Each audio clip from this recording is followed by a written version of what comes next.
Sir ఇక్కడ జగన్మోహన్ రెడ్డి ఒక పక్క చంద్రబాబు నాయుడు గారు నిలబడుతుంది. ముఖ్యమంత్రి అభ్యర్థిగా ఎవరు గెలిచే అవకాశం ఉందండి?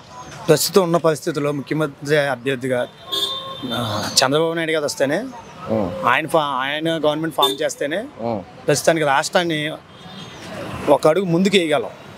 మళ్ళీ నెక్స్ట్ కానీ జగన్ గారు వచ్చేదనుకోండి 100 అడుగులు వెనక్కి వెళ్ళిపోద్ది. డెవలప్మెంట్ అంటూ ఏం జరిగిందండి? రాజమండ్రి కానీ ఆంధ్ర రాష్ట్రం ఎక్కడ డెవలప్మెంట్ జరిగింది? ఈ రోజున మధు సింగపూర్ అని ఏ ఊరిన పిలుస్తున్నది ఈ రోజున? హైదరాబాద్ని మధు సింగపూర్ అంటున్నది.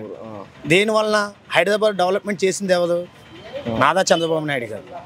ఇప్పుడు మన అమరావతి రాజధాని పూర్తి అయిపోవలసింది ఎటు కాకుండా దాన్ని ఈ రోజున ఎందుకు పనికిరాని విధంగా తీర్చిదిద్దారు జగన్ గారు.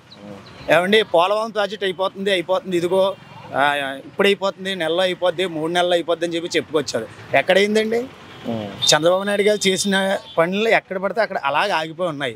అక్కడ దాకా ఎందుకు సెంట్రల్ గవర్నమెంట్ స్టేట్ గవర్నమెంట్ కలిపి హౌసెస్ కట్టారు కదా, వాటి పేదేంటి అపార్ట్మెంట్స్, బాంబే టికో గృహాలు, అవి ఎందుకు ఆపేసుకున్నది? అది మాకులాంటి నిరుపేదలకు ఇస్తే ఇంటద్దులు కట్టుకోవడానికి మెయింటెనెన్స్ ఏం తగ్గుతాయి కదా. చివరి నిమిషంలో 4 రోజుల ముందు ఇవ్వడం ఆపేసేది. అవన్నీ వేస్ట్ పరంగా ఉండిపోయినాయి కదా ఇల్లులు. ఇప్పుడు రాజమండ్రి ఎలుగుబందులో ఇచ్చారు స్థలాలు, కొంతమంది పట్టాలు ఇచ్చారు, కొంతమంది స్థలాలు ఇచ్చారన్నారు. రాజమండ్రికి ఇంచుమించి 20 కిలోమీటర్ల లోపలికి ఉన్నది అది. అక్కడ చూస్తే జనసంద్రత లేదు, కరెంటు సదుపాయం లేదు, నీటి సదుపాయం లేదు. ఎవరి కోసం అండి అవి? ఇచ్చినవి కూడా వాళ్ళు రాజకీయ నాయకులు కొనుగోలు చేసి వాళ్ళ లబ్ధి కోసము, వాళ్ళ పర్సంటేజీల కోసము డబ్బు వెనకేసుకున్నారు తప్ప మమ్మల్ని ఏమీ డెవలప్మెంట్ చేసింది ఏమీ లేదు. ఈరోజు లెక్కల వల్ల రాష్ట్రంలో ఎనలేని ఆదాయం వచ్చేస్తుంది స్టేట్ గవర్నమెంట్కి. ఆదాయం వల్ల ఏదైనా ఉపయోగం ఉన్నదండి? అదే వాళ్ళ ఆదాయం దాచుకుంటున్నారు. వాళ్ళ సొంత లెక్కల షాపులు, సొంత లెక్కల ఫ్యాక్టరీల ద్వారా చీప్ లెక్కలు ఎందుకు పనికిరాని చెత్త మందు అమ్మి ఈ రోజున ప్రజల యొక్క ఆరోగ్యాన్ని దెబ్బతీస్తున్నది. డెవలప్మెంట్ జరిగింది అంటున్నారు. ఫ్లైఓవర్ భర్తగా రాయమంలో జరిగిందని. వాస్తవానికి మీకు తెలియని విషయం ఏంటంటే, మాగంటి మురళీమోహన్ గారు ఎంపీగా ఉన్న సమయంలోనే ఆ ఫైల్ ముందుకు నడిచింది. చివరి నిమిషంలో సంతకాలు జరిగే సమయంలోనే ఏమైందంటే, ముందుగా మన మధ్యంతర ఎన్నికలు రావడం వల్ల ఆ ఫైల్ ముందుకు జరగలేదు. అది ఎవరినైనా అడగండి, ప్రతి ఒక్కరికి తెలిసిన విషయమే. అయినా ఫ్లైఓవర్ అన్నది స్టేట్ గవర్నమెంట్ సంబంధించినటువంటి సమస్య కాదు, సెంట్రల్ గవర్నమెంట్ నుండి వస్తాయి మనకి. సెంట్రల్ గవర్నమెంట్ ఇచ్చినటువంటి నిధులు. నెక్స్ట్ వచ్చి మన గవర్నమెంట్ కాలేజీలు కట్టారు, గవర్నమెంట్ కళాశాలలు కట్టామని చెప్పి చెబుతున్నారు రాజమండ్రి. అది కూడా సెంట్రల్ నుండి వచ్చిందేనండి. చాలా మంది అన్ఎడ్యుకేటెడ్ పీపుల్కి ఏంటంటే జగన్ గారు చేశారు, జగన్ గారి వల్ల భరత్ గారు చేస్తారు అని అనుకుంటున్నారు తప్ప వాస్తవానికి అది కాదు. సెంట్రల్ గవర్నమెంట్ నుండి నిధులు తీసుకొచ్చి 100% నిధులు తీసుకొస్తే అందులో 20% ఖర్చులు చేసి మేము ఇంత డెవలప్మెంట్ చేసామని చెప్పి చెప్పుకుంటున్నారు తప్ప ఈ దండి మార్చి అనగా నెక్స్ట్ అది కంబాల్ చెరువు అనగా దండి మార్చి అన్నది మన జిల్లాలోనే కాదు, ప్రతి జిల్లాలోనూ ఉన్నది. అది ప్రకాశం, కర్నూలు, గుంటూరు, విజయవాడ ప్రతి జిల్లాలోనూ కూడా దండి మార్చి అన్నది కట్టారు.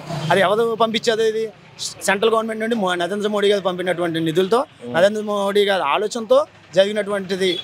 కానీ ఈ రోజున రాజమండ్రిలో ప్రజలకు తెలియక ఏమనుకుంటున్నారు? మా భర్త గారు చేసేది అని అనుకుంటున్నారు. జరిగే అసలు విషయాలు ఏంటన్నది కొద్దిగా గొప్ప చదువుకున్నటువంటి ఎడ్యుకేటెడ్ పీపుల్ తప్ప అన్ఎడ్యుకేటెడ్ పీపుల్కి పాపం తెలియదండి. ఈ రోజున ఎంత 500 రూపాయలు కూలి పని చేసి 50 రూపాయలు 100 రూపాయలు లెక్క కొనుక్కుని సాయంత్రం ఇంటికి పోయి మిగతా 400తో 200 తిని 300 భార్య పిల్లలకి ఇచ్చుకుని పడుకుంటేవాడు సామాన్య కూలి నాలి చేసుకునే అటువంటి వ్యక్తి. కానీ ఈ రోజున అలా లేదు కదా. ఈ రోజున 700 రూపాయలు శాలరీ వచ్చినా లెక్కదిగా తగలేస్తున్నారు 500, ఇంకా 200 అప్పులు కట్టుకుంటున్నారు. తినడానికి తిండి కూడా ఉండట్లేదండి. దీన్ని బట్టి మన ఎన్డీఏ గవర్నమెంట్లోని పైన సెంట్రల్ గవర్నమెంట్లో నరేంద్ర మోడీ గారు, స్టేట్ గవర్నమెంట్లో చంద్రబాబు నాయుడు గారు, జనసేన పవన్ కళ్యాణ్ గారు వస్తేనే కానీ మన రాష్ట్రం ముందుకు పోవడానికి ఆస్కారం లేదని తెలియపరుచుకుంటున్నాను.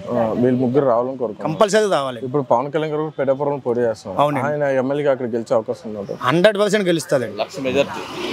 మనం మెజారిటీ కోసం ఇంకా చెప్పనవసరం లేదు, 1,00,000 దాటే తప్ప. ఇప్పుడు ఆయన గురించి టాపిక్ వచ్చింది కాబట్టి ఒక విషయం అండి చెప్పండి. 2014లో పార్టీ పెట్టారు, పుష్కర కాలం పాటు ఆయన నడిపించారు. 2019లో కొన్ని కారణాలు ఆయన సింగిల్గా పోటీ చేయడం జరిగింది. అప్పుడు ఓడిపోయినప్పటికీ పార్టీని వేరే పార్టీలో విలీనం చేయకుండా నిలబడి ముందు తన వంతు తనగా ప్రయత్నిస్తూ ముందు చేసుకుంటూ వచ్చేది. అప్పుడు ఉన్న ప్రజాదరణ బట్టి పోల్చుకుంటే ఇప్పుడు ప్రజాదరణ ఆయన కొంచెం మెజారిటీ పెరిగింది. ఆయన సీఎంగా నిలబడిన 30-40 స్థానాల్లో గెలిచే అంత సత్తా ఉన్నటువంటి వ్యక్తి. అటువంటి స్థానంలో ఉన్నటువంటి వ్యక్తి ఇప్పుడు సడన్గా 23 సీట్లకో 22 సీట్లకో సపోర్ట్ చేసి తనను తగ్గించుకోవడానికి కారణం ఏంటి? భవిష్యత్తులో ఆయన మీద ఏమన్నా ప్రభావం జరిగే తాను తగ్గించుకోవడానికి గల కారణం ఆంధ్రప్రదేశ్ రాష్ట్రాన్ని డెవలప్మెంట్ చేసి ముందుకు తీసుకెళ్లాలని చెప్పేసి ఆయన ఒక్కల వల్ల అయితే ఏం జరుగుతుందంటే కొన్ని ఓట్లు చీలిపోతున్నాయి.